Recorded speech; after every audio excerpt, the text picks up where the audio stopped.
ஐயோ தெரியாதனமா கந்து வெட்டிக்கு கடனை வாங்கி தொலைச்சிட்டு விடிய விட மாட்டானே, விடிஞ்சதுல இருந்து விரட்டிட்டு இருக்காம்பா. எல்லாரும் போய் எவனுக்கு கந்து வெட்டிக்கு மட்டும் கடன் வாங்கி தொலைச்சிடாங்களா? அண்ணே கடைக்காரனே, என்னை சொல்லி ஒருத்தர் தேடி வருமா, நீ வந்து கேட்டானா நான் இல்லைன்னு சொல்லி நான் வரலன்னு சொல்லி நான் எல்லாருமே போட்டு விட்டு மாட்டிட்டு போயிடறேன் சத்திர இடத்துக்கு. மாட்டுனா கபட்டு எதிர்ச்சிரும் போலவே. தம்பி நீ தேடி வந்த ஆளு உள்ளதான்ப்பா இருக்காங்க.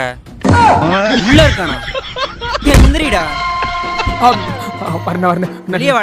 ஒரு நிமிஷம் நீ பிடிச்சுக்கண்ணே. நான் உங்ககிட்ட என்னையா சொன்னேன்? கேட்டாதான் சொல்லக்கூடாதுன்னு சொன்னேன். அவன் கேட்கவே இல்லை, நான் தான் சொன்னேன். நீ ஆரம்பினே. என்னப்பா அடிக்கிற? வேமா அடிப்பா. ஐயோ நாளைக்கு மனதா தங்க நல்லா ஊட்டி செத்து போயிடும். நல்லா இருப்பேன் நாளைக்கே தங்குறேன். ரொம்ப நாள் ஆச்சு, பசிக்குது, நான் சாப்பிடுறது ஏதாச்சும் இருந்தா தாங்க. இரியா